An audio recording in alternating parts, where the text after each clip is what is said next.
듣기만 해도 통찰력이 키워지는 통키뉴스는 라니맘닷컴의 후원으로 제작되고 있습니다. 라니맘닷컴에서 페퍼 스프레이, 호신용으로 입고된 제품 주문 즉시 받아보실 수 있도록 총알 배송해드리고 있습니다.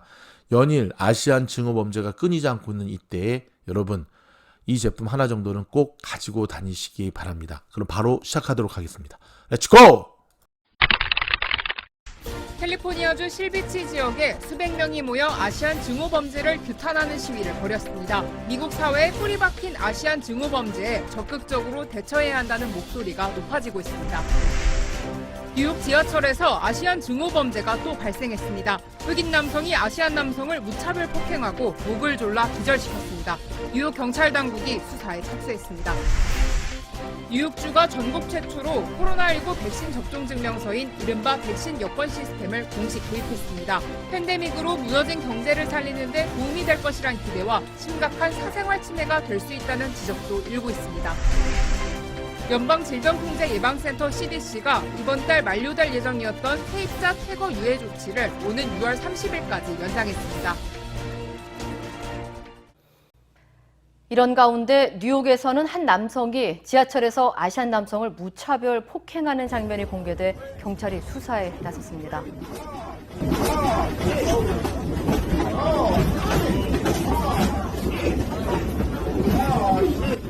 오늘 오전 7시쯤 트위터에 올라온 영상에는 흑인 남성이 아시안 남성에게 계속해서 주먹질을 하다가 목을 팔로 감싸 조른 뒤 기절시키고 지하철에서 내리는 장면이 포착됐습니다. NYPD 증오 범죄 단속팀은 오늘 이 영상을 트위터에 올리고 시민들에게 사건과 관련된 제보를 당부했습니다. 여러분 안녕하십니까. 방금 보신 영상은 MBC 아메리카에 보도된 영상 자료인데요. 뉴욕의 지하철에서 저렇게 흑인이 아시아계 청년을 기절할 때까지 저렇게 폭행한 사건이 발생을 했고요. 지금 사진으로 나오는 이 사진, 이 범인입니다. 이거는 지나가던 또 아시안 여성을 발로 넘어뜨리고 발로 밟고 그 다음에 너가 있을 곳은 이곳이 아니다 라고 하면서 지금 공개 수배가 내려진 범인의 모습이거든요. 여러분 이렇듯 지금 미국 현지에서는 코로나 이후에 아시안인들을 향한 증오 범죄가 끊이지 않고 있습니다. 급기야 바이든 대통령은 아시안 증오 범죄를 전담 수사할 TF팀을 구성하겠다라고 밝혔는데요.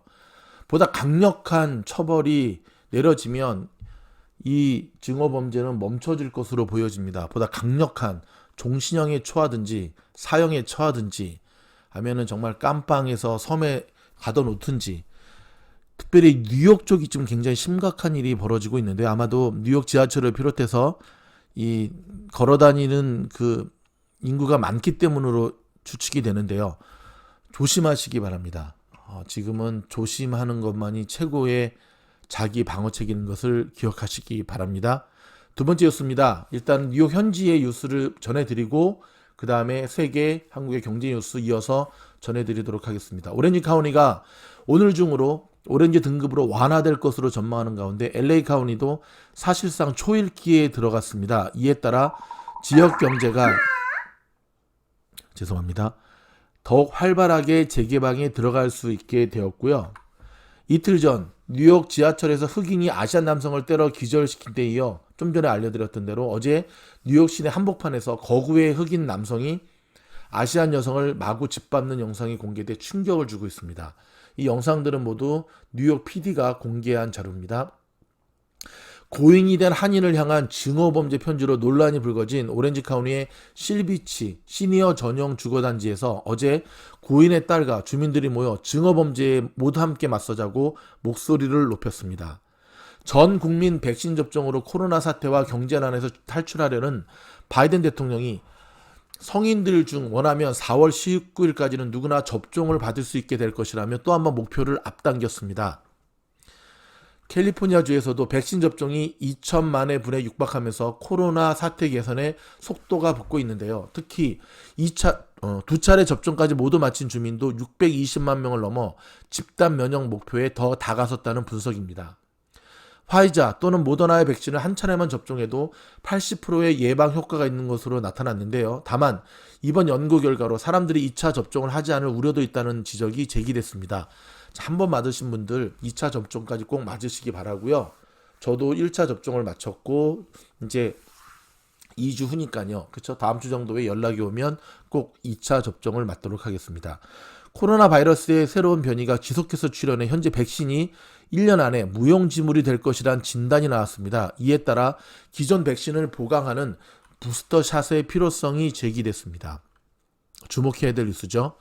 코로나 사태로 렌트비를 제대로 내지 못하는 세입자들이 강제 퇴거에 당해 길거리에 나앉는 사태만큼은 모면해주는 연방 차원의 강제 퇴거 중지령이 원래 이번 달 말에 끝나기로 돼 있었거든요.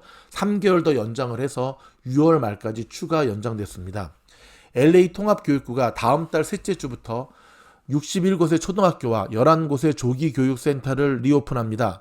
우선 어린 학생들을 시작으로 진행되며 학년마다 복귀 시기가 조금씩 달라집니다. 아메리칸 항공은 항공 예약이 코로나 대유행 전 수준으로 거의 회복됐다고 밝혔는데요. 그러나 보건당국은 신규 감염이 여전히 증가하고 있어 여행 재개로 확산이 커질 것이라고 우려했습니다. 지난해 미국의 개인 파산 신청이 정부의 각종 지원과 상환 유예 조치 등으로 인해 큰 폭으로 감소했습니다. 챕터 7 신청 건수가 전년보다 22% 감소했고요. 챕터 13는 무려 46%나 줄어든 것으로 나타났습니다. 한 주 만에 재개된 이집트 수에즈 운하의 통행이 순조롭게 진행되고 있습니다. 대기 중이던 300여 척의 선박들이 순차적으로 지나면서 4일 안에 통행 체증이 해소될 것으로 보입니다. 참 반가운 소식이긴 하죠. 중국이 반중국 세력의 출마를 막기 위한 홍콩 선거제 개편안을 만장일치로 통과시켰고 미국과 유럽연합 등이 반대하고 있는 만큼 또 다른 갈등의 뇌관이 될 것으로 보입니다. 정말 공산당다운 조치인 것 같습니다. 대규모 아시안 증오범죄 규탄 시위가 열린 다음 날 70대 한인 할머니가 무차별 폭행을 당하는 일이 발생했습니다. 불과 4마일 떨어진 LA 한인타운 올림픽길에서는 전날 대규모 아시안 증오범죄 규탄 시위가 진행됐던 터라 더 큰 충격을 주고 있는데요. LA 다운타운에 거주하는 제니 김씨 74세입니다. 지난 28일 오후 4시 30분경쯤 이스트 이가와 사우스 메인 스트리트 코너의 집 근처에서 산책 중에 백인 여성, 40대로 추정되는 백인 여성이 갑자기 다가와 뒤에서 밀쳤다고 합니다. 김씨가 앞으로 넘어지자 이 여성은 김씨 하반신을 몇 번이나 발로 차면서 이 여성은 This Asian이라며 욕설을 퍼부은 것으로 알려졌고요. 더구나 사건 발생 장소는 LA 경찰국 본부 인근이었습니다. 여러분 참 미친년이 정말 욕이 안 나올라야 안 나올 수가 없네요. 호신용 스프레이 하나씩 다 가지시기 바라고요. 어찌됐든 거리에 안 다니시는 게 좋겠습니다. 특별히 우리 할머니 할아버지들 혼자 다니면 절대 안 되고요. 혼자 다니시는 분들이 지금 범죄의 타겟이 되고 있거든요. 혼자 다니지 마시고 산책도 좋고 뭐 개산책도 좋지만 일단은 큰일 납니다, 여러분. 조심하는 수밖에는 없습니다. 갑자기 욕 나오네요. 지금 제 주변에 젊은 친구들, 우리 한국 친구들, 여기서 자란 친구들이 자기한테만 걸려봐라. 왜 나는 안 건드리냐 그러는데 저런 쓱을 것들은 남자들은 안 건드립니다. 그리고 젊은 친구들 절대 안 건드려요. 저 꼭 힘없는 여성들, 노약자를 타겟으로 하는, 그러니까 인간이 아닌 거죠. 그래도 조심하셔야 됩니다, 여러분. 자, 경제 뉴스 전해드리도록 하겠습니다. 좀 흥분을 가라앉히고. 갑자기 화가 확 나네요. 미국 월가에서도 보기 드문 규모의 주식 블록딜과 일부 종목의 주가 급락을 야기한 한국계 미국인 투자자 빌 황발 증시 동료에 29일 미국의 증권당국이 관련 투자은행을 소집해 회의를 열었습니다. 블룸버그 통신에 따르면 미국의 증권위원회는 수십조 원 규모의 블록딜을 일으킨 원인과 향후 여파 등을 파악하기 위해 이날 긴급 회의를 소집했는데요. 근데 저 한국인으로 알려진 황성국 빌황 약간 사이코인 것 같습니다. 지금 뭐 SNS에 뭐 욕지거리를 계속 해가면서 뭐 F 사운드, 뭐 S 사운드 해가면서 또 계속해서 자기는 뭐 성경을 이야기하는데 이게 또라이도 아니고 참 세상이 좀 거시기 하네요. 미국 금융시장에서 처음으로 뮤추얼 펀드인 기네스 애킨슨 펀드가 상장 ETF로 전환했다고 블룸버그 통신이 29일 보도했네요. 이에 따르면 기네스 애킨스는 자산 뮤추얼 펀드 2개를 ETF로 전환한다고 밝혔습니다. ETF는 아시겠지만 저렴한 비용, 쉬운 접근성, 세제 혜택 등을 무기로 최근 수년간 뮤추얼 펀드로부터 자산 운용 시장의 점유율을 뺏어왔습니다. 블룸버그는 이 펀드의 ETF 전환은 큰 흐름의 시작일 뿐이며 퀀트 업계 대형 금융사인 디멘셔널 펀드 어드바이저도 수개월 안에 일반 펀드의 ETF 전환을 앞두고 있다고 전했고요. 자산 규모 6,010억 달러인 디멘셔널은 260억 달러 규모의 뮤추얼 펀드를 오늘 6월 초부터 ETF로 전환할 계획입니다. 전환이 완료되면 디멘셔널은 미국의 12대 ETF 운용사 중 하나가 될 것으로 예상되었습니다.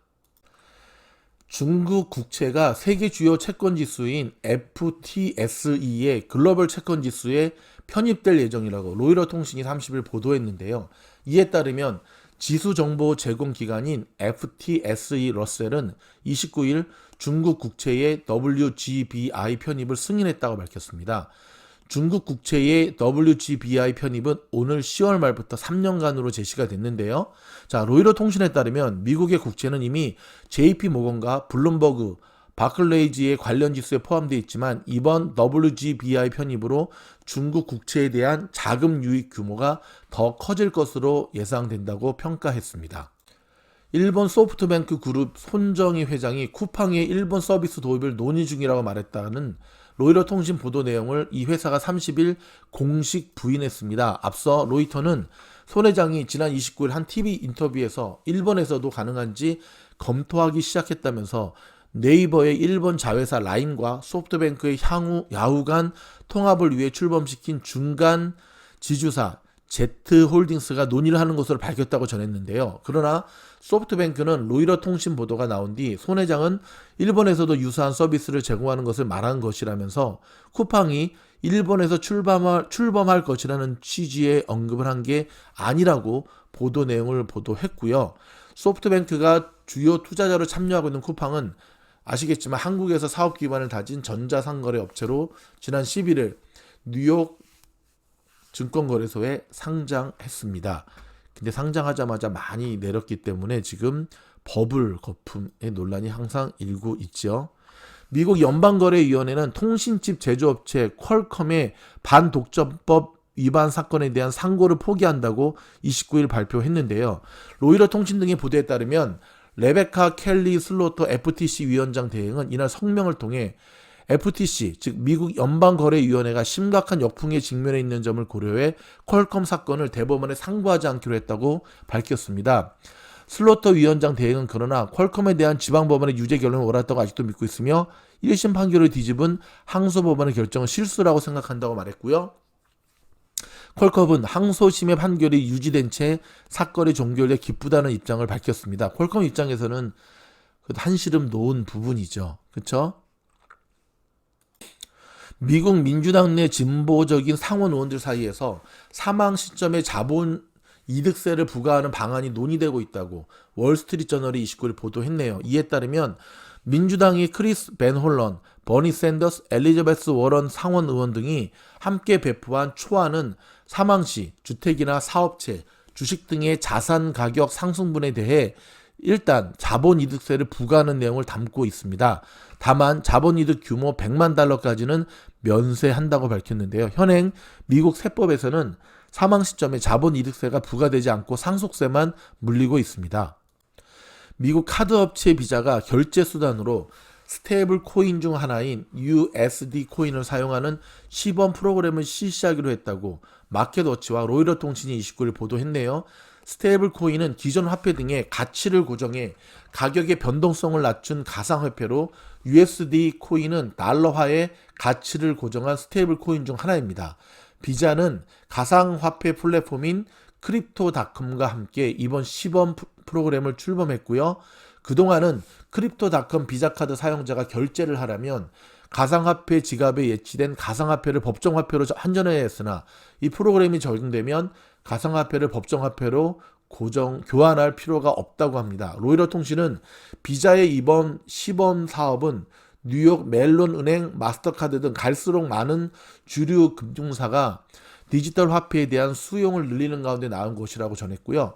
한편 가상화폐 사이트인 코인데스크에 따르면 가상화폐의 대표 주자인 비트코인은 한국 시간으로 30일 오전 현재 57,000달러에서 가격이 형성되고 있습니다. 지난 14일 61,519달러까지 치솟은 비트코인은 그 뒤에 51,000달러까지 밀렸으나 최근 다시 오름세를 보이고 있습니다. 정말 죽지 않는 몬스터를 보는 느낌입니다. 지금 반도체 부족 때문에 전 세계가 난리인 거 아시죠? 근데 지금 반도체가 부족해서 못 만드는 거는 전기 자동차나 일반 자동차뿐만 아니라 가전업체까지도 생산에 차질이 있고 있답니다. 이게 웬일입니까? 갑자기 반도체의 수요가 너무 늘어났기 때문인가요? 미리미리 준비하지 못한 모습이 참 안타까울 따름입니다. 여러분, 일론 머스크가 이끄는 우주 탐사 기업 스페이스X 아시죠? 이 스페이스X가 외국인 채용 차별 혐의로 미국 법무부가 조사 중이라고 밝혔습니다. 정말 첩첩산중입니다. 애플카가 돌고 돌아서 다시 한국으로 오는 모양새인데요. 일단 LG전자는 마그나 애플카 생산 의지에 급등했습니다. 증권업계는 장기 성장성을 확보했다라고 하는 긍정적인 평가를 내렸고요. 이날 애플카 기대감이 되살아나면서 애플카 협력업체로 거론된 바 있는 현대차 그룹주도 강세를 보였습니다. 현대차가 1.86%, 현대모비스가 5.11%, 기아차가 4.07% 등 일제히 상승 마감하는 모습을 보여주었습니다. 마지막 뉴스는 배구 여제 김연경 우리 선수 소식으로 마무리하겠습니다. 지금 서울시장 지금 후보 토론회도 계속해서 이어지고 있는데 정치 이야기는 그냥 제끼도록 하겠고요. 자, 김연경 우리 선수가 1년 전에 우승을 목표로 복귀를 했는데 결국 흥국생명 마지막에 고비를 넘지 못하고 결승전에서 결국은 GS 칼텍스한테 무릎을 꿇었고요. 결국은 졌습니다. 근데 이날 주목을 받는 사람은 여전히 김연경. 훨씬 더 높은 연봉, 해외에서의 그 모든 것들을 다 포기하고 국내에서 뛰고 싶은 열망, 그 다음에 이제 도쿄올림픽 출전도 있지만 사실 흥국생명은 시즌 전부터 강력한 우승 후보였는데 아시다시피 쌍둥이 자배, 이재영, 이다영 이 쌍둥이 자매 학폭 논란 때문에 정말 용두사미로 마무리가 되게 됐는데요. 그럼에도 불구하고 어찌됐든 후배들을 잘 추스리면서 마지막까지 최선을 다해준 김연경 선수에게 정말 격려의 박수를 보내면서 또다시 이 모습을 우리가 국내 배구 모습에서 볼 수 있을지 모르겠지만 정말 큰 사람이다라는 생각이 듭니다. 김연경 선수는 참 큰 사람이다라는 생각이 듭니다. 자, 저희 뉴스를 마무리하고자 합니다. 일단 저희 미주놀과 히사모 뉴스를 사랑해 주신 여러분께 대단히 감사드리면서 오늘도 건강하고 무탈한 하루 보내시면 감사하겠습니다. 저 영상이 도움이 되었다고 한다면 좋아요, 구독, 알림 눌러주시고요. 더욱더 좋은 영상으로 찾아뵙겠습니다. 화이팅!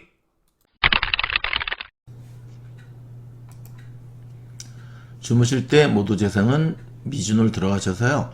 미주놀 채널 들어가기로 정하시는 겁니다. 채널 목록 클릭하시고 화면이 바뀌면 통키뉴스 종목 다른 것도 상관이 없습니다. 하지만 통키뉴스 하셔서 영상 재생을 누르시면 되는데요. 자, 특별히 왼쪽에 반복 재생 꼭 누르셔야 됩니다. 요걸 딱 누르시고 주무시면 됩니다. 아주 간단하죠?